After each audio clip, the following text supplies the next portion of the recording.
Et finalement, la data, assez souvent, tu vois, on parle de flux, on parle de stock, on se dit, voilà, où est-ce qu'on va stocker la donnée, de quel système à quel système elle va aller. Moi, j'ai envie de dire, c'est souvent de la plomberie, en fait. Si on peut dessiner ça et s'imager ça comme ça, Ouais. il y a beaucoup de choses qui deviennent beaucoup plus simples. L'intelligence artificielle, tout le monde en parle. Mais derrière le bruit, se passe-t-il vraiment grand-chose ? Ici, on déconstruit, on analyse, on partage les retours d'expérience des pionniers. Que vous soyez dirigeant, manager, RH ou juste curieux, le podcast Besoin de rien, envie d'IA est fait pour vous.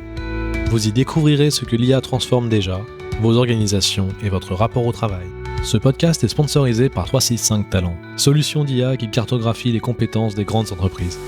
Elle permet aux experts RH de piloter leur stratégie talent, d'anticiper l'avenir et de se transformer via une approche centrée sur les compétences. Besoin de rien, envie d'IA est présenté par Lobna Kaleja, ex-DRH devenue exploratrice de l'IA pour les organisations. Elle accompagne dirigeants et RH à transformer leurs pratiques via son offre de conseils, de formation et de conférences. Bonne écoute.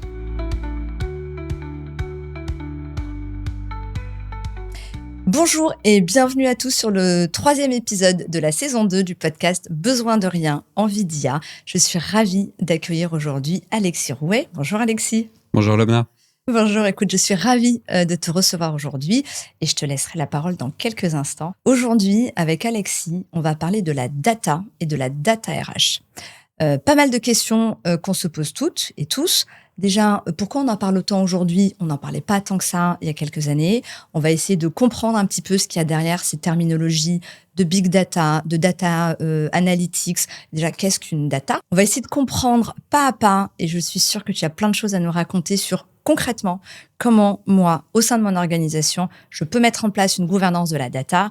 On va parler de cas d'usage, évidemment. Et ensuite, on va parler de la data et de la grande différence de la gestion de la data entre les grands groupes et les petites boîtes. Donc voilà le programme. Je vous invite vraiment à rester avec nous parce que cet épisode, il est vraiment sympa. Les autres aussi, bien sûr, bien évidemment. Donc rebonjour Alexis. Rebonjour Lobna. Est-ce que tu veux bien te présenter pour nos auditeurs qui ne te connaissent pas ? Ouais, tout à fait, avec plaisir. Donc Alexis Rouet, moi aujourd'hui, je suis Chief Data Officer RH dans le groupe Renault. Et donc, juste pour dire quelques mots sur mon parcours, finalement, ça fait très peu de temps que je suis RH. Ça fait 2 ans. Et avant ça, j'ai une trajectoire d'une petite vingtaine d'années à la finance. Pour aller très vite sur cette présentation, il y a 3 grands axes qui me sont chers sur mon poste aujourd'hui, qui sont finalement, et c'est probablement la mission principale, de valoriser le patrimoine de données sur mon périmètre, donc côté RH. Également, tout ce que je considère comme étant le socle, et qui pour moi est une richesse européenne pour l'utilisateur, c'est le socle de conformité aux réglementations, à plein de choses dont on va parler un petit peu. Et puis également l'éthique de tout ça, finalement, quel cadre est-ce qu'on se met au-delà de la réglementation. Et puis le 3e axe, c'est qu'est-ce qu'il y a sous le capot ? Comment est-ce qu'on fait pour que tout ça, toute la data visualisation, business intelligence, des termes qu'on va définir, je pense, ensemble, pour que tout ça tienne ses promesses. On va peut-être commencer par effectivement comprendre pourquoi la data, pourquoi on en parle autant aujourd'hui déjà. C'est vrai que la data, on en parle beaucoup aujourd'hui. Et je pense que ce qui change vraiment par rapport à il y a plusieurs dizaines d'années maintenant, c'est que maintenant, ça nous touche tous et ça nous touche tous de très près. Il y a, là où j'étais il n'y a pas si longtemps à la finance, j'ai l'habitude de dire qu'on faisait de la data avant d'avoir des ordinateurs, puisque finalement, les résultats financiers, c'est quelque chose d'important, c'est quelque chose qu'on regardait de tout temps, j'ai envie de dire. C'est également valable pour tout ce qui est statistique, pour tout ce qui est ingénierie. Finalement, partout où on sent qu'on est pas mal dans le quantitatif, et qu'on a besoin de comprendre des choses en partant de données, finalement, quantitatives. Là, aujourd'hui, et moi, je situerais ça à partir du début d'Internet, en fait. La data nous touche tous parce qu'on digitalise nos vies. Okay. Et donc finalement, petit à petit, tout ce qu'on fait, d'un point de vue perso et d'un point de vue pro également, commence à être digitalisé. Et donc ça, finalement, c'est quelque chose qu'on voit pas mal au RH. Et bon, ça fait quelques temps qu'on se digitalise, bien entendu. Et donc, on a bien sûr des indicateurs, des campagnes qui se basent finalement sur nos datas. Et donc, finalement, c'est ça, à mon sens, qui fait qu'on a de plus en plus de data. Donc, en gros, la data, elle était cœur sur certains métiers plutôt analytiques, plutôt la finance, plutôt l'ingénierie. Et effectivement, là, on va de plus en plus utiliser de la data sur des métiers qui ne sont pas, comme tu disais, data native, c'est ça? Exactement, c'est tout à fait ça. Ok, top. Hyper clair sur ce point-là. Moi, j'aimerais que tu nous expliques le rapport entre l'IA et la data. Complètement. Et ça, finalement, je pense que c'est la raison pour laquelle on a de plus en plus de data. Finalement, je pense que voilà, quand on a commencé à avoir Internet il y a un peu plus de 2 décennies, on a eu de plus en plus de données et on a vu que le volume de données créées était de plus en plus important. Oui. Et avec l'intelligence artificielle, en fait, ça s'accélère d'une certaine manière parce que un des carburants de l'intelligence artificielle, finalement, c'est de la donnée. Okay. On parle d'algorithmes de machine learning, d'apprentissage machine, qui sont finalement des algorithmes d'intelligence artificielle qui existent sur le papier depuis plusieurs dizaines d'années, qui ont précédé la GenAI qu'on connaît tous. Et donc, en fait, pour faire fonctionner ça, on a besoin de beaucoup de données. Et donc, finalement, c'est là qu'on voit cette accélération. Donc, d'un côté, on a la donnée qui alimente l'intelligence artificielle, c'est ce qu'on voit, et c'est d'autant plus vrai pour la GenAI. Okay. Mais également, on peut avoir l'intelligence artificielle qui crée de la donnée, qui enrichit de la donnée. Et donc, on voit effectivement aujourd'hui avec la GenAI notamment de la création de contenu, de l'enrichissement de contenu. Donc finalement, on a ce double sens, j'ai envie de dire, entre la data et puis l'intelligence artificielle. Je voudrais qu'on parle de quelques définitions, ça me Yes, paraît important. Alors, on va y revenir petit à petit, mais on va parler de la data, de data analytics notamment. Déjà, tu peux nous donner une définition ou ta définition de la data? Oui, tout à fait. Alors moi, pour définir la data, on va dire from scratch, j'aime bien partir... On adore les anglicismes. Voilà. Ce que j'aime bien pour définir la data, c'est reprendre une pyramide qui, je trouve, est assez pédagogique, qui s'appelle la pyramide DIX. Donc, données, information, connaissance, et puis la dernière étape, c'est la sagesse. Donc, en fait, la donnée, ça va peut-être être juste le chiffre. Donc, par exemple, si on se dit 8, on se dit, la donnée, c'est 8. OK, très bien. Bon, jusque-là, ça ne nous donne pas beaucoup d'informations. Et là, on va se dire, pour l'information, on va se dire, c'est 8 années d'ancienneté. Donc, on se dit, là, on a une mesure, 8, qui correspond aux années d'ancienneté. Donc là, déjà, on commence à comprendre un petit peu mieux. Ça met en perspective. Voilà, ça met un tout petit peu en perspective. Ensuite, sur la connaissance, là, on va être plus ambitieux et on va se dire, finalement, on est sur 8 ans d'ancienneté, sur une moyenne des salariés, sur telle entreprise, sur tel pays, sur un périmètre particulier. Et donc, on va commencer à se dire un peu ça, se dire, finalement, qu'est-ce que ça recouvre, en fait, hein. Et l'étape suivante, donc c'est la sagesse, et tu me vois venir, c'est finalement toute l'analyse qu'on a de ces données, en fait, où on va se dire, OK, mais 8 ans d'ancienneté, ça veut dire quoi, finalement? Est-ce que c'est une boîte qui a 8 ans, il y a très peu de turnover, donc on arrive à peu près à 8 ans? Est-ce que, en fait, ça recouvre des réalités complètement hétérogènes? Et puis, de fil en aiguille, de se dire, au-delà de regarder dans le rétroviseur et de voir ce qui s'est passé, est-ce que on sait prédire des choses? Est-ce qu'on sait se dire, finalement, comment est-ce que ça va évoluer? Et puis, peut-être, comment est-ce qu'on peut être prescriptif? Hyper intéressant, c'est cette pyramide. On la reprend, donc on a parlé de la donnée. Donnée, information, connaissance, sagesse. Sagesse. Donc, sagesse, c'est le Graal ultime d'effectivement de compréhension, d'analyse et de prospective. C'est ce qu'on est supposé faire de cette data. Hyper clair. Merci pour cette définition. J'adore. Data Analytics? Yes. Alors, Data Analytics, finalement, j'ai commencé à en parler. C'est l'analyse qu'on va faire de cette data. Ça permet de voir à quel point est-ce qu'on va analyser cette donnée. Si on reprend la pyramide qu'on vient d'évoquer, on sent bien qu'au niveau data, c'est zéro analyse. En fait, c'est juste le chiffre en tant que tel, ou la série de chiffres. Voilà, c'est une donnée complètement brute. Et puis, petit à petit, on va avoir de plus en plus d'informations. Donc, c'est le nom du deuxième étage de la pyramide. Et puis, avec la connaissance, c'est peut-être là qu'on va vraiment commencer à parler de data analyse à proprement parler, puisqu'on va essayer de comprendre. Donc, on va essayer de comprendre le passé, et on va être sur quelque chose de potentiellement descriptif, finalement. Qu'est-ce qui s'est passé? Pour moi, ça, c'est la première partie, on va dire, de la data analyse. Et puis, sur le second step, ça va être de se dire qu'est-ce qu'on voit dans le futur? Est-ce que finalement, notre compréhension des phénomènes permet de se projeter et de se dire, on pense que ça devrait évoluer de cette manière ou de cette manière. Donc là-dessus, on est sur le prédictif. Et ensuite, de se dire, OK, donc maintenant, on arrive à prédire comment ça va évoluer de manière probable. On reste sur quelque chose de statistique en général. Et on se dit, qu'est-ce qu'on veut faire par rapport à ça? C'est quoi notre objectif? Est-ce que ça nous va, en fait? Est-ce qu'on veut faire différemment? Et donc là, tu vois, en fait, on peut introduire ce qu'on appelle de la scénarisation. Donc, de se dire, qu'est-ce qui se passerait si je faisais ça? Par exemple, n'importe quoi, si j'augmentais les salaires. Voilà. Soyons fous. Voilà, Soyons fous. Pour l'ancienneté, potentiellement, ou sur un turnover, sur des indicateurs qu'on connaît bien côté RH, ça aura probablement des impacts si on fait varier sur les salaires.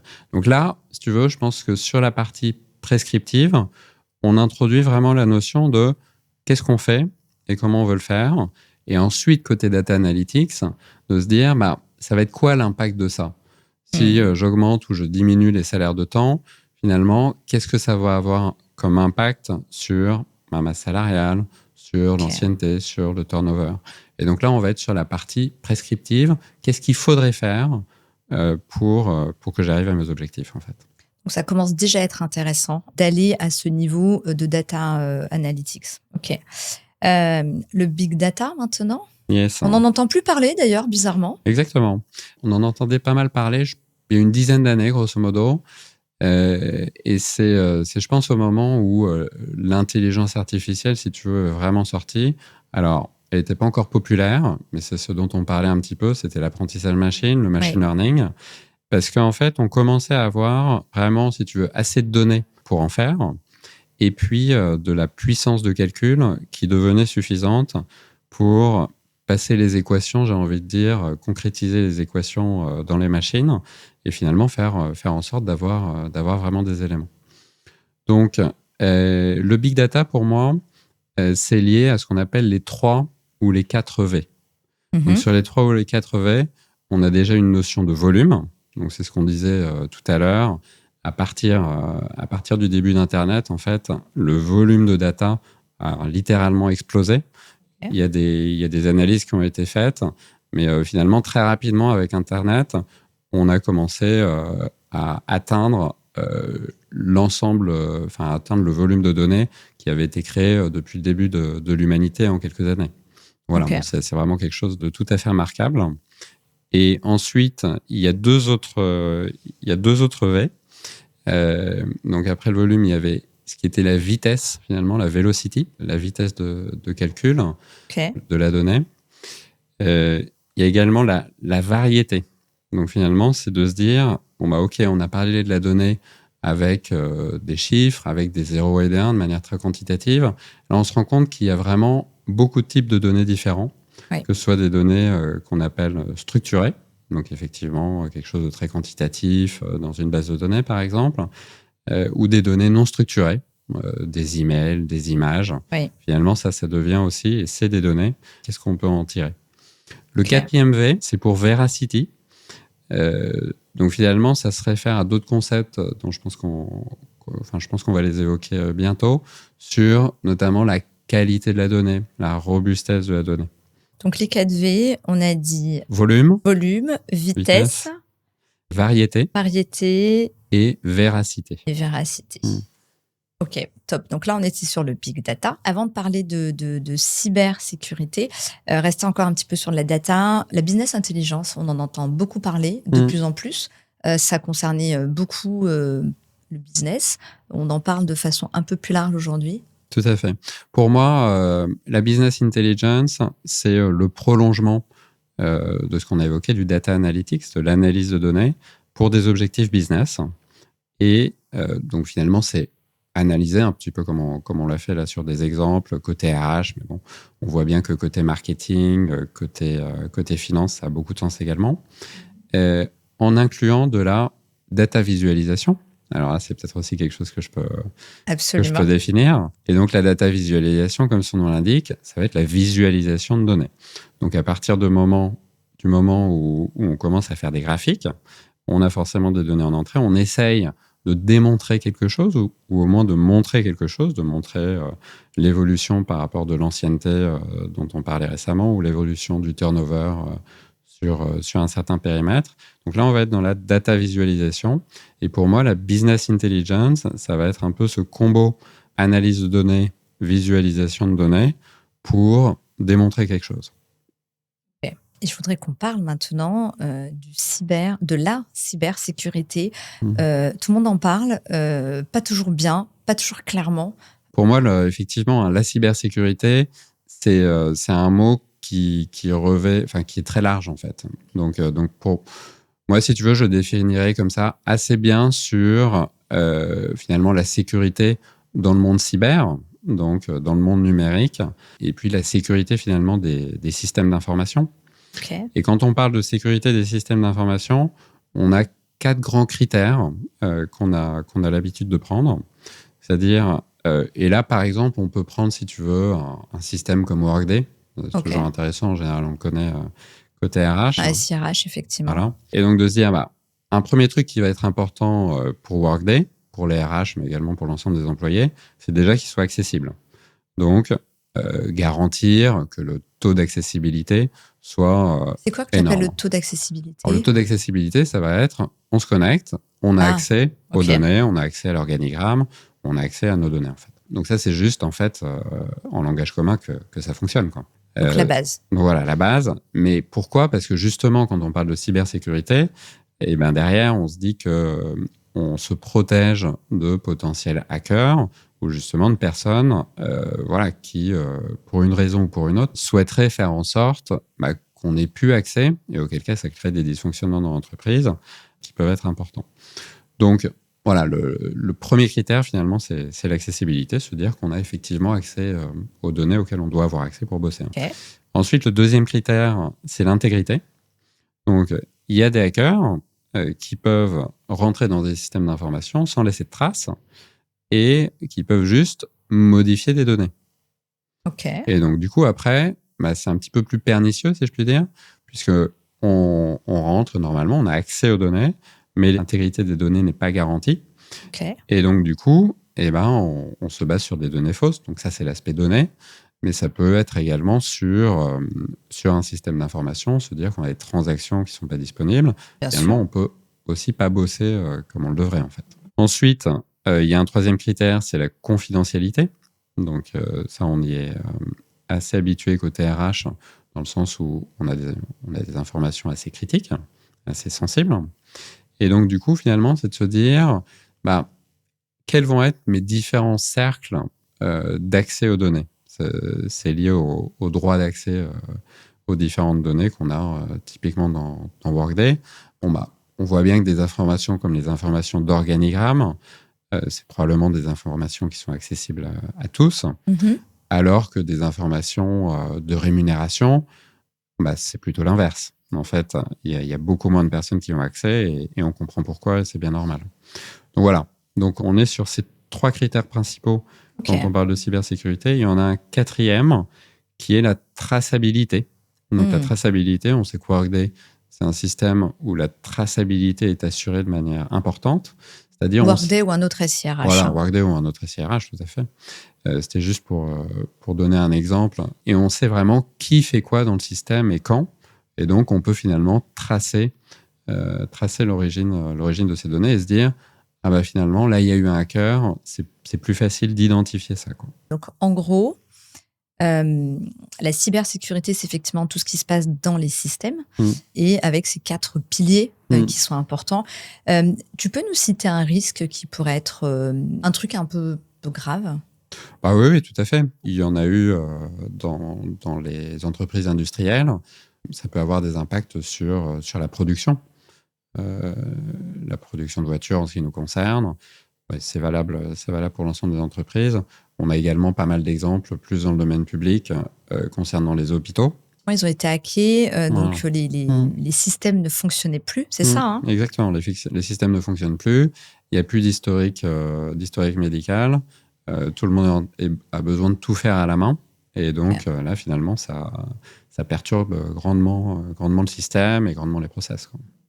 Alors, je fais une micro-digression, mais il y a un film sur Netflix avec Robert De Niro qui D'accord. s'appelle Zero Day. Ouais, Il est président des États-Unis et les États-Unis sont victimes d'un hack juste incroyable.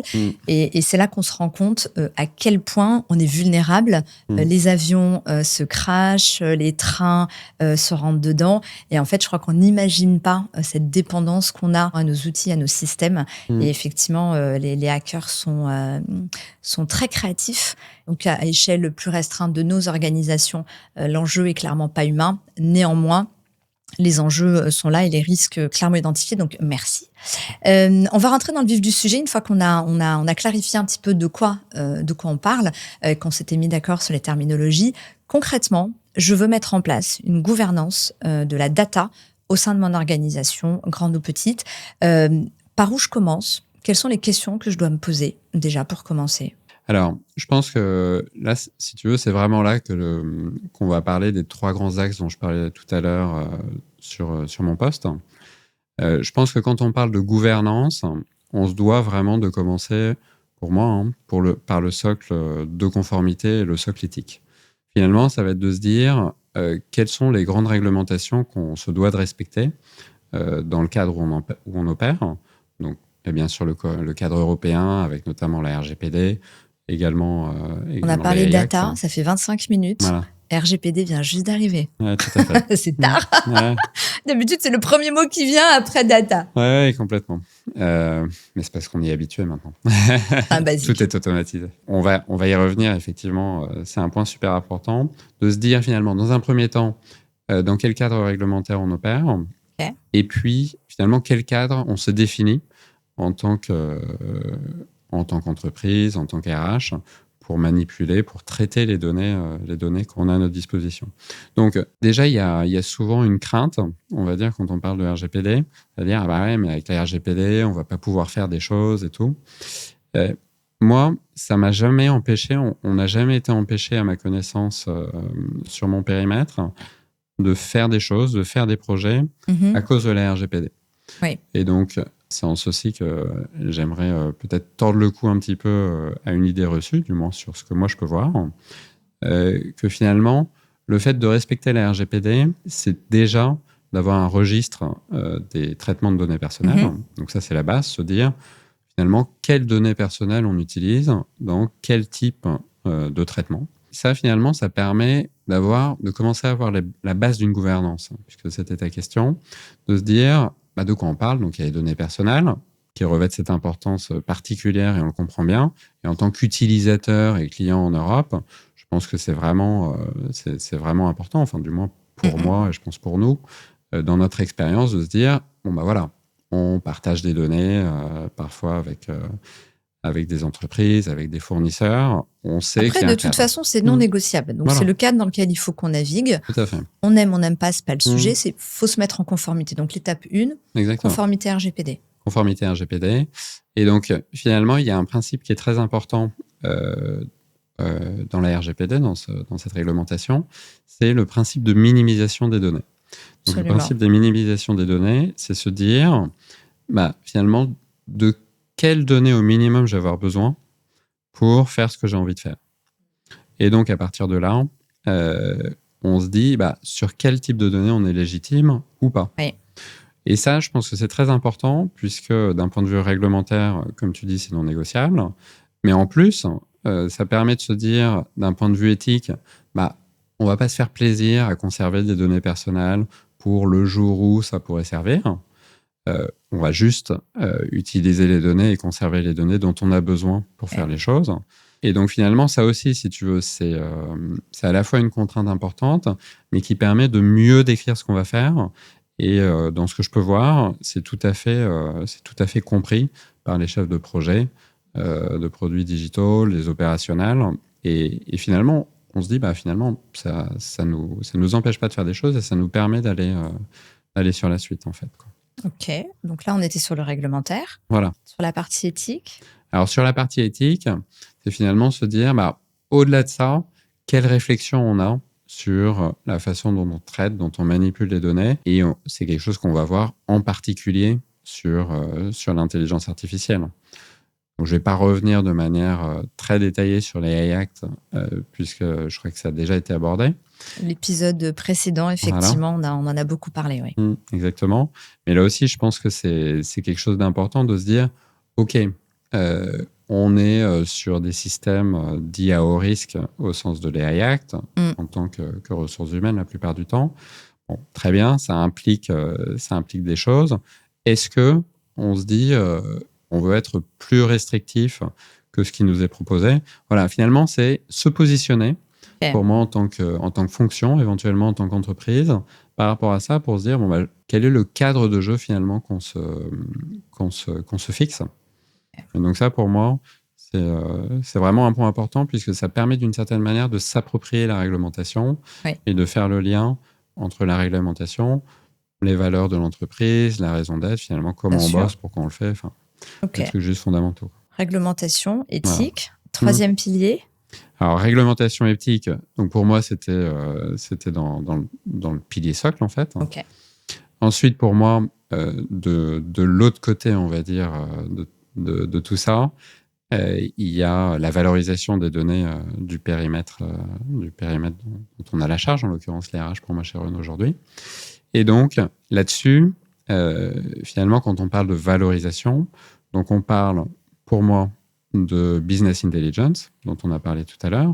Donc, être capable d'analyser les données, les ayant rendues accessibles, bien entendu, être capable de les analyser, de les visualiser, et donc d'avoir finalement des dashboards qui permettent de rendre cette donnée intelligible, de voir ce qui se passe, de s'assurer qu'on a les bons indicateurs.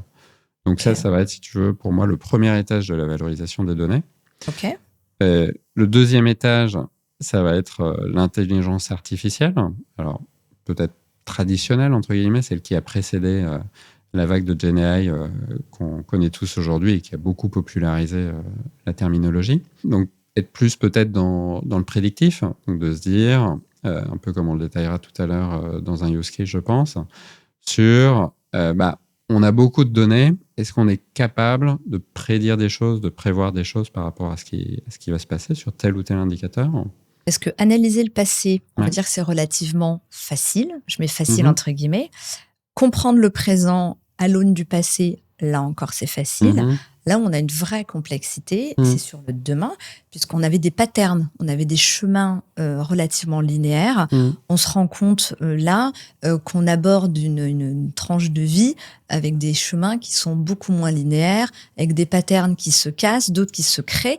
Et effectivement, on a besoin de se projeter avec cette contrainte de la donnée est là, son interprétation est compliqué, tout en ayant en tête également que les revirements de situation sont aussi fréquents. Donc, on a cette vraie complexité aujourd'hui de la data. Mais si déjà dans nos organisations, on est en capacité d'analyser le passé, de comprendre le présent, ça nous permet, j'imagine, d'émettre des hypothèses pour l'avenir et d'avancer un peu nos pions et de fine-tuner petit à petit. Voilà, c'est tout à fait ça. C'est tout à fait ça. Et effectivement, avec cet aspect potentiellement quantitatif sur les algorithmes, par exemple de machine learning, qui vont permettre de dire, finalement, on identifie des signaux faibles qui vont avoir un impact sur ce qu'on veut prédire. Et ça, tu vois, ça donne une dimension supplémentaire, puisque quand on se dit, on comprend bien le passé, et finalement, ça nous permet d'avoir une meilleure vision déjà du présent, ça va nous permettre de faire des hypothèses pour l'avenir. Mais là, on va avoir un côté quantitatif sur les indicateurs qui va nous permettre de nous dire, peut-être plus là ou plus là, avec des boîtes qui sont plus ou moins noires, puisque les algorithmes d'intelligence artificielle sont parfois des boîtes noires, et auquel cas ça peut donner de très bons résultats, mais on ne sait pas pourquoi, ce qui pose quand même un problème, notamment par rapport à l'explicabilité à garder un humain dans la boucle, comme le dit les AI Act. En revanche, il y en a également d'autres, il y a des algorithmes qui sont explicables, et ça pour moi, ça donne beaucoup de clés, justement, pour garder un humain dans la boucle, pour se dire, qu'est-ce qu'on fait avec tout ça, et comment est-ce que je comprends les prédictions que me donne la machine d'une certaine manière. Si je me replace à échelle, parce qu'on a une grosse audience de DRH et de RH, moi je suis RH, DRH, la data, j'ai que ça. Mmh. D'accord. En revanche, j'ai pas forcément l'expertise pour la traiter. Bon, je me suis mis en conformité, encore pas toujours, hein. Au mieux. On veut pas l'admettre, mais il y a encore beaucoup d'entreprises qui sont pas RGPD compliant. Donc ça va être Mmh. un première étape. Ensuite, comment on gère les flux entre nos différents outils, entre mon ATS, mon outil d'onboarding, mon SIRH. Enfin, tu peux nous en Mmh. parler un petit peu? Comment on Ouais. gère ça? Oui, tout à fait. Donc, je vais essayer de pas trop rentrer dans la technique puisque je pense que c'est pas l'objectif de ce podcast. Mais bon, finalement, il faut se dire que, et justement pour moi, ça fait partie de la digitalisation. Finalement, avant Internet, on avait déjà pas mal de systèmes d'information, hein, et même des bases de données, tout ça. Mais finalement, on avait beaucoup de données qui restaient dans leur système. Là, on a la possibilité de vraiment croiser beaucoup de données. Et c'est ce qui fait aussi que ça a autant d'importance. Et donc, du coup, comment est-ce qu'on croise des données de différents systèmes? Donc, c'est lié au flux de données dont tu parles. Donc, il y a différentes manières de faire des flux de données. Je vais en retenir 2 qui sont structurantes. Il y a les données dites transactionnelles, donc finalement qui vont être des enregistrements machines. Par exemple, je prends un exemple financier sur des commandes. On va voir au fil du temps des enregistrements des différentes commandes, des différents produits, des différents clients, et ainsi de suite. Et donc ça va être la partie transactionnelle qui va être plus pour la direction informatique, j'ai envie de dire. Mhm. Et ensuite, côté data, on va vouloir se dire, bon, OK, on a la base de données commandes, on a la base de données produits, on a la base de données clients, et ainsi de suite. Mais comment est-ce qu'on fait pour calculer, par exemple, une rentabilité de tel produit ou Ouais. de tel client en ayant une base de données coûts, et ainsi de suite. Et en fait, pour faire ça, c'est plus simple de rassembler finalement ces différentes informations d'une manière ou d'une autre et de passer en phase du transactionnel à ce qu'on appelle l'analytics. Donc finalement, ça c'est un peu la vision architecture dont on parlait tout à l'heure, on parlait d'analyse de données. Finalement, pour analyser ces données de manière à ce que ce soit utile pour le business, ça me permet de tisser un lien également avec ce dont on parlait sur la business intelligence, Ouais. de se dire, pour comprendre des choses, on a besoin de rapprocher des données. Et ça va être vraiment le boulot de la data pour moi, de se dire comment est-ce qu'on stocke des données, comment est-ce qu'on rassemble des données. Donc, en général, entre 2 systèmes, on appelle ça du transactionnel. Okay. Et lorsqu'on rassemble ces données à un endroit central, on va dire, pour l'imager, qui peut être le data lake, qui peut être un data mart, on va rassembler ces différentes données. Ça va être du data analytics.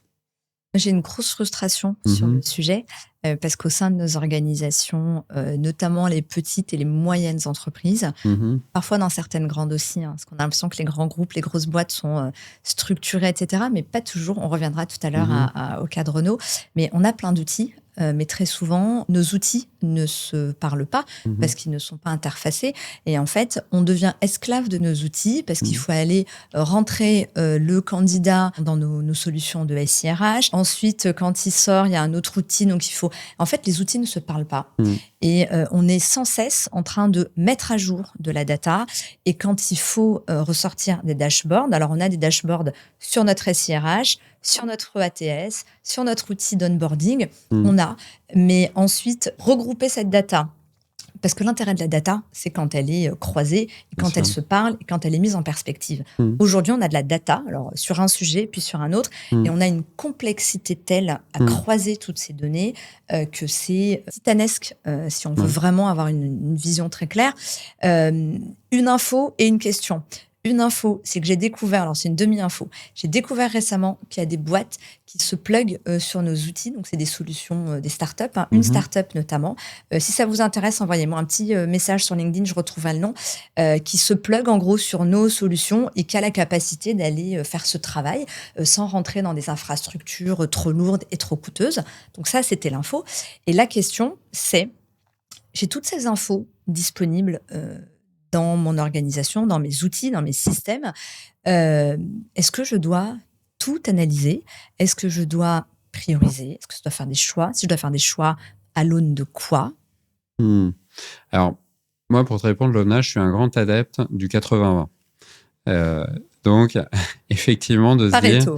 Voilà, exactement, Pareto. la loi de Pareto, tout à fait, de se dire comment est-ce qu'on va faire pour obtenir 80% des résultats avec 20% des efforts. Donc, pour répondre à ça, moi, je commence toujours par le Pareto, et donc de me dire, bon, finalement, qu'est-ce qui va avoir le plus de valeur dans tout ça? Par quoi on va commencer? Puisque même si on voulait l'exhaustivité, parce que moi, personnellement, j'essaie de ne jamais vouloir, il faut bien qu'on commence par quelque chose, en fait. Et en fait, de fil en aiguille, on va se rendre compte qu'il y a des choses qui vont avoir de la valeur.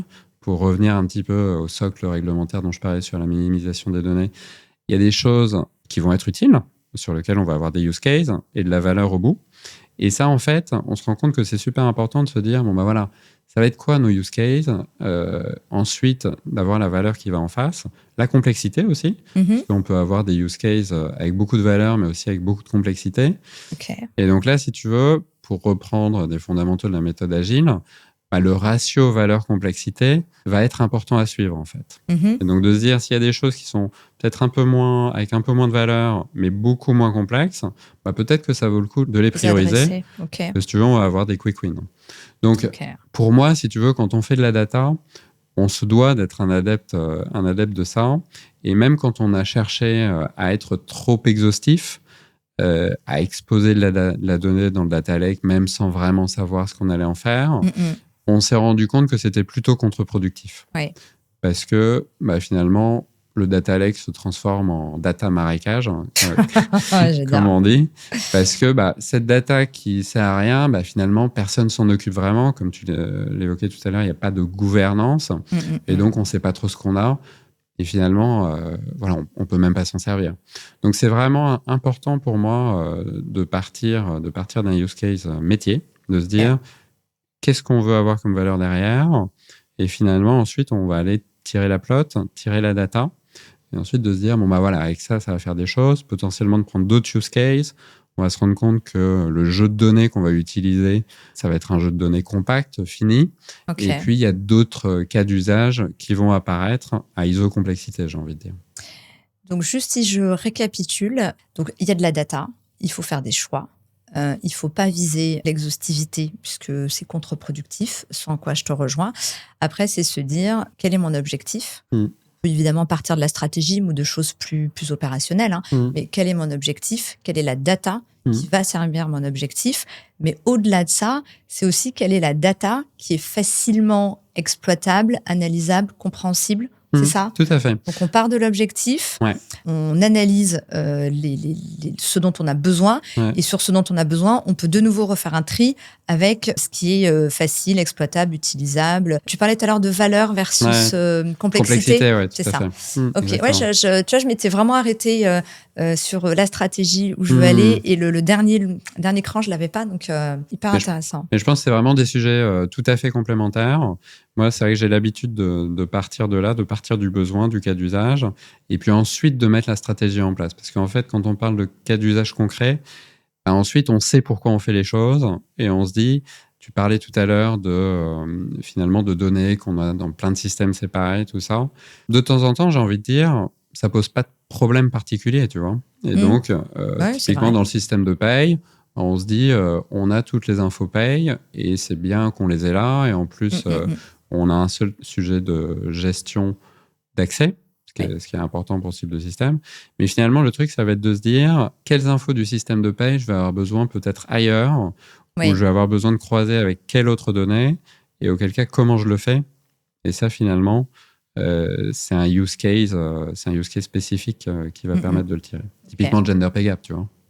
Où on se dit, on a besoin d'infos de paye au moins un minima, mais peut-être sur la directive, sur la transparence des salaires. Exactement, sur la transparence des salaires aussi. Et de se dire, on va aussi avoir besoin de données administratives des employés. Oui. Le genre, l'âge, bien entendu, ainsi de suite. Et on va avoir besoin de budget. Eh oui, tout à fait. Ça va être important aussi. Pardon, je t'ai coupé. Non, mais je t'en prie. Mais c'est d'actualité, les notions de budget. C'est le gros sujet, c'est un des gros sujets du moment. Ok. Donc en gros, sur la partie transparence des salaires, effectivement, on va avoir besoin de données de paye, de données administratives sur la situation de nos collaborateurs. Tu as complètement. besoin de quoi d'autre? Bon, moi, pour aller vite, Pas c'est mal. Ok. ces deux grandes catégories que je vois, hein, effectivement, et c'est souvent ça. Mais si tu veux, ça permet d'imager un petit peu ce qu'on se disait. Dans un SI RH comme Workday, on va avoir plein d'infos. On n'aura pas besoin de toutes ces infos. Oui. Dans les systèmes de paye, on va aussi avoir beaucoup d'infos CNB, rémunération et ainsi de suite. Là non plus, on n'aura pas besoin de toutes ces infos. D'autant que parfois, il y a des informations qui peuvent être sensibles au sens de la RGPD ou Bien de sûr. cadre réglementaire en vigueur, comme des infos sur le handicap ou ce genre de choses. Et donc, du coup, on va être sur la minimisation des données personnelles et se dire, Ok. pour répondre à Pay Transparency, par exemple, je vais avoir besoin de ça, ça et ça. Qu'est-ce que Ok. j'en fais, où je les mets? Donc, sur cet exemple-là, parce qu'il est hyper parlant, ma stratégie ou mon besoin, c'est de me mettre en conformité. Voilà. La data sont les deux qu'on vient de citer. Et ensuite, ça nous permet de nous dire, voilà, qu'est-ce que je fais pour combler ces gaps Ouais. en termes de process, de temps, de budget, de com. Tout à fait. OK. Et du coup, en termes de data stratégie, si je peux me permettre de filer la métaphore, on va se dire où est-ce qu'on va regrouper ces données. Est-ce Ouais. que ça va être dans un data lake ou dans un data mart auquel on a Dans déjà un Excel, pensé? bien évidemment. Dans un Excel, bien entendu. Est-ce que ça va être dans un module de Workday, par exemple, ou d'un SIRH équivalent? Est-ce que ça va être dans les... Enfin, bon, voilà, il y a plein de solutions. Il n'y a pas forcément de bonne ou mauvaise solution. Il y a juste y penser un petit peu, se dire, bon, bah voilà, aujourd'hui, c'est ça, on a cette liste de use cases, c'est ça qu'on va m'autoriser en priorité. Comment est-ce que je vois le truc? Et finalement, la data, assez souvent, tu vois, on parle de flux, on parle de stock, on se dit, voilà, où est-ce qu'on va stocker la donnée, de quel système à quel système elle va aller. Moi, j'ai envie de dire, c'est souvent de la plomberie, en fait. Hein. Et donc, si on peut dessiner ça et s'imager ça comme ça, il y a beaucoup de choses qui deviennent beaucoup plus simples. J'aime beaucoup l'analogie du plombier. Top. Je récapitule un petit peu. On a expliqué en début d'interview pourquoi la data revenait là. On a compris aussi la complexité du sujet. Il y a un vrai enjeu RGPD, enfin un vrai enjeu réglementaire. On allait vite sur l'IA Act parce qu'on en a déjà parlé par ailleurs, mais c'est aussi un sujet d'actualité dont il faut qu'on s'empare. Encore un, tu me diras. Et plus concrètement, là, effectivement, sur les flux, sur la disponibilité, la fiabilité, l'interopérabilité, je crois que c'est comme ça qu'on dit, de nos outils, mais aussi voilà le fait que nos données puissent se parler. On a un vrai enjeu. Pour finir, effectivement, on a des outils, on a su investir dans des outils, mais ça reste perfectible. Moi, j'aurais aimé que la DSI, j'en remets une couche sur la DSI, que la DSI qui nous a accompagnés dans la mise en place de ces solutions-là voit un cran plus loin en se disant, OK, est-ce qu'on choisirait pas un outil qui parle avec tel autre outil? Est-ce qu'on n'a pas déjà un système d'information interne qui nous proposerait un module, un plugin, qui nous aide dans notre réflexion? Et là, je trouve que la fonction RH s'est trouvée quand même relativement seule.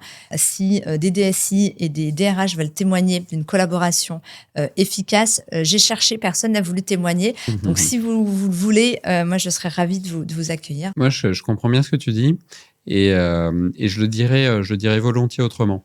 C'est-à-dire que... Avec un peu plus de finesse. Non, mais juste pour approfondir le truc, parce que c'est aussi quelque chose qui me tient à cœur. En fait, finalement, c'est lié à ce qu'on évoquait il y a quelques minutes, de se dire pourquoi on a autant de données, tout ça.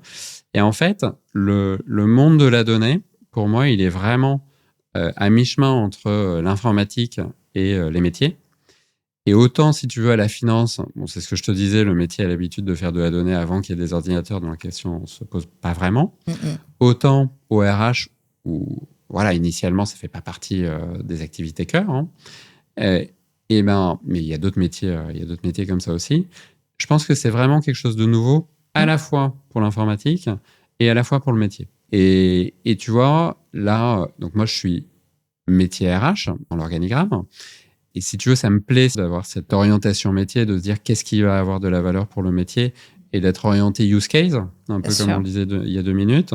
L'informatique va être plus orientée solution, mais finalement, on va être très prescripteur. Et moi, c'est aussi là que je vois ma valeur ajoutée, de se dire comment est-ce qu'on traduit ces cas d'usage métier pour faire en sorte que l'informatique, qui va plutôt proposer des solutions, et le plus de détails et le plus d'informations possible par rapport aux solutions qu'on peut mettre en place. On a parlé beaucoup des use cases, on n'en a pas cité vraiment dans le détail. Et pendant la préparation, tu m'as parlé d'un use case chez Renault, puisque effectivement, tu travailles chez Renault. On a parlé de tout, sauf de Renault. C'est important de mettre un petit peu cette discussion en perspective. Tu peux nous parler de ce use case qui est très innovant, pour le coup, et qui fait sens? Oui, tout à fait. Alors, c'est un use case, déjà, je voudrais le dire, qui est en cours d'expérimentation sur un de nos périmètres internationaux. Donc voilà, c'est pas du tout quelque chose qui aujourd'hui est en production, mais c'est quelque chose qui a à voir avec finalement la rétention des talents et puis l'attrition finalement. Ce qu'on cherche à faire, c'est à essayer de prévoir, de prédire, un petit peu au sens dans lequel on entendait tout à l'heure, si une personne ou si des personnes vont quitter l'entreprise. Donc là, on voit bien qu'on est dans la connaissance limite sagesse, si on reprend la pyramide dont on parlait tout à l'heure. Et donc, on se dit, on sait les personnes qui s'en vont, c'est la base, j'ai envie de dire. On analyse le passé et le présent. Et donc, on sait faire des statistiques sur le taux d'attrition sur tel ou tel périmètre. Et là, la question qu'on se pose, c'est est-ce qu'on voit partir des personnes dont on ne souhaiterait pas qu'elles partent? Et du coup, ça permet au HRBP de prendre des décisions pour essayer de les retenir, par exemple.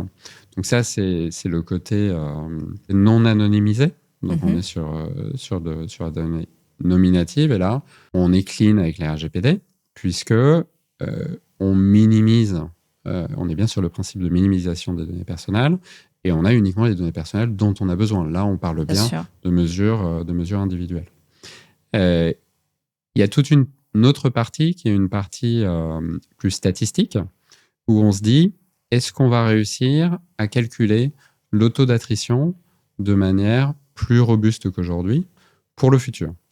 Et donc ça, si tu veux, c'est des grands enjeux, puisque c'est des enjeux de gestion des effectifs, et puis de se dire, finalement, au-delà de combien de personnes, pour être très schématique et très caricatural, de combien de personnes on a besoin pour produire et pour vendre tant de voitures, de se dire, si on introduit la partie skills dedans, ce serait important de se dire, est-ce qu'on sait avoir la bonne personne au bon moment dans l'organisation? Et donc là, si tu veux, on va être sur des enjeux RH, et d'organisation importants. Et donc, pour faire ça, on a un algorithme qu'on est en train de tester, sur lequel on est en train de voir, finalement, quels sont les critères qui nous permettent, qui ont un impact sur ce qu'on veut prédire, donc sur cette attrition. Et aujourd'hui, on a déjà identifié des grands critères. Est-ce que la personne est key talent ou pas? Est-ce qu'elle est high performer ou pas? Et ainsi de suite, qui sont des critères métiers, qui sont aussi des critères de bon sens. Où on se dit, plus la personne remplit de critères, plus la personne, potentiellement, a des chances de partir. Tu vois? Donc là, on est sur quelque chose sur la partie connaissance, j'ai envie de dire. Donc on se dit, ces critères, on se dit qu'ils ont du sens pour prédire que quelqu'un va s'en aller ou pas, pour prédire un taux d'attrition. Après, de se dire, ces quelques critères qu'on a, est-ce qu'il y en a un qui a plus d'impact qu'un autre? Pour les pondérer. Voilà, pour les pondérer, de se dire, peut-être que le fait qu'il y ait key talent, c'est important pour nous parce que ça fait partie des personnes qu'on souhaiterait pas voir partir. En revanche, peut-être qu'il y a des critères plus importants. Par exemple, si la personne a candidaté en interne, peut-être qu'elle a tout prévu pour aussi candidater en externe. Son CV est prêt, tout ça, elle est prête à bouger, quoi. Donc voilà. Donc se dire finalement quels sont les bons critères et de réussir à valider ça avec les données historiques. Donc de se dire... Mettre en perspective. Voilà, c'est ça. Donc finalement, j'ai tout mon historique de quelques années dans Workday selon la conservation des données que j'ai. Et de dire, finalement, je sais les personnes qui sont parties. Je sais, j'ai quelques données sur elles. Je sais quelles étaient leur ancienneté, par exemple, si elles étaient performer ou pas, key talent ou pas, et ainsi de suite. Et donc, l'algorithme peut identifier des critères qui sont plus corrélés à ce qu'on veut prédire, parce que la personne soit partie, en l'occurrence, et donc nous proposer des critères auxquels on n'avait pas pensé, pondérer les critères comme tu l'évoquais, et finalement, à la fin, proposer quelque chose d'assez robuste pour prédire ça. Le périmètre sur lequel vous faites l'expérimentation, en termes d'effectifs? Alors, le périmètre, c'est un périmètre de plusieurs milliers de personnes. Au périmètre, quand Voilà, même. c'est un périmètre relativement gros. Et c'est vrai que c'est important, parce que comme on l'évoquait tout à l'heure, à partir du moment où on fait de l'intelligence artificielle, on a souvent besoin de data. Bien sûr. Et donc là, voilà, on se doit d'avoir un périmètre suffisamment important. Ce que je trouve assez extraordinaire dans ce use case, c'est qu'on commence à être dans l'après. On commence vraiment à se projeter. On parle beaucoup de personnalisation, d'individualisation des parcours collaborateurs. Là, clairement, c'est le cas. Et ce use case que vous êtes en train d'expérimenter chez Renault, j'ai découvert il y a l'année dernière, au mois de décembre, une start-up qui a concouru pour le prix IA et RH de l'année. De mémoire, ils ont gagné le prix coup de cœur. Et en fait, ils font de la prédiction de turnover. Ils partent des datas de l'entreprise, un petit peu comme vous faites, mais peut-être qu'ils n'ont pas pris les mêmes datas que vous. Donc, ça aurait été hyper intéressant de pouvoir comparer. Ils prennent des datas type depuis combien de temps il n'a pas été augmenté, combien de formations il a suivi sur les derniers mois, quelle est sa rémunération. Ils vont voir effectivement top performer ou pas s'il y a un niveau de classification interne. Ils mettent ça également avec les données marché.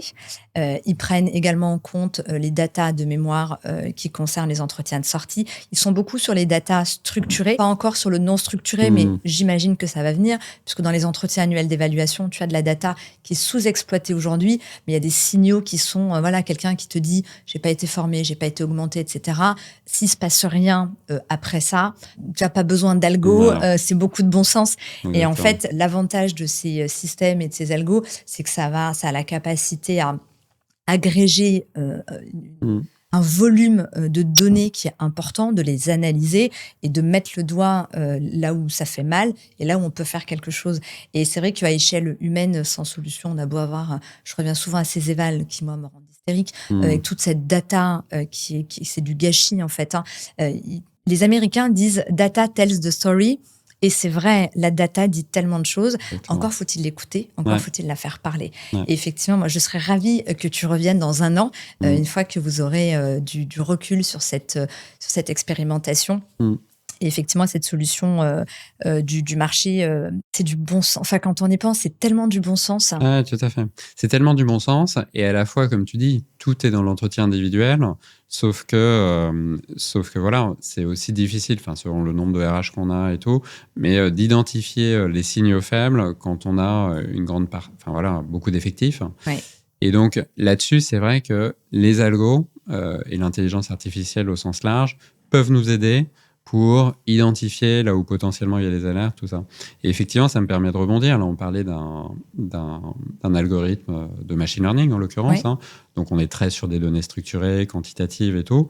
Mais ce que tu dis est tout à fait vrai, de dire comment est-ce qu'on peut enrichir ça avec des données marché, avec des données non structurées, type ce qu'on a retenu dans l'entretien individuel, et là, avoir quelque chose de consolidé, d'autant plus robuste, et avec d'autant plus de valeur. C'est l'étape d'après. Après, il faut commencer quelque part. Voilà. Mais déjà, ce que vous faites, moi, je trouve que c'est le ROI, il est puissant pour l'entreprise et pour les collaborateurs. Complètement. Franchement, bravo, parce que c'est un gros travail. Je n'ose pas imaginer. Et qu'en plus, le périmètre est aussi important. Curieuse d'avoir la suite. On va aborder la dernière phase de notre échange. Donc, tu es Chief Data Officer RH chez Renault. Combien en termes d'effectifs, Renault ? On est à 100 000 employés, grosso modo. Rien que ça, voilà. Donc, beaucoup à l'international. Combien en France, à la louche ? On est plusieurs dizaines de milliers, mais j'ai 33 000 en tête, mais j'aimerais pas te dire de bêtises. On a beaucoup parlé de data, on a voulu vulgariser, on a voulu faciliter. Ce podcast, il a vraiment pour ambition de faire passer des questions à l'action. Et ça, c'est quelque chose qui me tient à cœur. Donc, l'idée, c'était de faciliter la compréhension pour qu'on puisse y aller. Je me pose sur la question grand groupe versus petite boîte. C'est quoi pour toi, là, où les différences principales entre gérer de la data dans un grand groupe comme Renault ou dans une PME de 50 ou 100 ou 200 salariés? Alors pour moi, en fait, les fondamentaux vont vraiment rester. Et ce que j'ai dit sur les 3 grands axes, réglementaire, valorisation de la donnée, et également ce qu'il y a sous le capot potentiellement avec la qualité de la donnée, la data stratégie dont on a un petit peu parlé aussi. Pour moi, ça, si tu veux, ça va vraiment complètement rester. Après, je pense effectivement, et ça rejoint un petit peu nos échanges RH, DSI, Je pense que potentiellement, effectivement, dans un groupe comme Renault, on est très bien accompagné. Il y a beaucoup de compétences côté SI, côté data. Et donc, finalement, ça, on les a en interne. Et il y a des solutions qui nous sont proposées, même si on est très ambitieux. Donc, du coup, on challenge un peu systématiquement. Et puis, bon, on parlait de budget. Il y a des problématiques également de valeur, de se dire quelle complexité on met en place de telle valeur de use case, et ainsi de suite. Mais bon, il y a des process, clairs qui nous permettent d'avancer pour peu qu'on ait des use cases de valeur, bien entendu. Alors moi, ce que je m'imagine pour une entreprise plus petite, puisque je n'ai pas eu d'expérience en PME, c'est que ce type de compétences, potentiellement, si on ne les a pas en interne, il faudra les prendre en externe. Peut-être que nous, voilà, on a un data lake chez Renault, donc on a des infrastructures solides, on va dire, qui sont mises en place, ce qui ne nous empêche pas parfois de dire, non, on a besoin d'autre chose. Bon, voilà, peut-être que ces infrastructures ne sont pas en place dans des entreprises plus petites, ce qui donne aussi plus de liberté. Donc tu ne le vois pas que comme une contrainte. Tu as Voilà, raison. moi je ne le vois pas que comme une contrainte. C'est aussi une opportunité, puisque finalement, j'ai envie de dire, souvent la route est déjà tracée dans un grand groupe, même si parfois on se rend compte qu'il y a des use cases qui ne sont pas pris en compte, et c'est normal, j'ai envie de dire, mais il y a quand même une bonne partie du chemin qui souvent est fait. C'est peut-être moins le cas dans les PME, on doit peut-être ouvrir le chemin, mais du coup, ça permet d'avoir plus de latitude, je pense, par rapport à où on veut aller, comment on veut le faire, alors que dans un groupe comme Renault, et c'est tout à fait normal, on a souvent déjà vu un truc qui ressemble, on a souvent déjà fait des choix techniques, pris des décisions, qui fait qu'il va falloir qu'on s'adapte. Mais voilà, c'est deux contextes différents. Je suis pas sûr qu'il y en ait un qui soit plus favorable, plus privilégié entre guillemets. Je pense vraiment que c'est deux contextes différents, quoi. Eh bien, un grand merci. Alexis, j'ai passé un super moment dans la préparation et là, tout de suite, c'était très cool. C'était hyper clair. Ça, pour moi, c'était un vrai enjeu que notre discussion elle soit accessible. Et moi, j'ai beaucoup apprécié notre échange, donc merci. Merci à vous qui nous avez écoutés ou regardés aujourd'hui. Je vous invite à me suivre sur les réseaux sociaux et sur LinkedIn en particulier, où je partage pas mal de contenu. Je vous invite également à nous rejoindre tous les vendredis de 12h30 à 13h, où on partage donc avec Arnaud Potirossi. On invite un expert RH qui vient vous présenter une solution qu'il aime. Donc c'est du pur partage. On passe un bon moment et je vous invite vraiment à vous joindre à nous. Voilà. Je vous souhaite une belle fin de journée. Merci.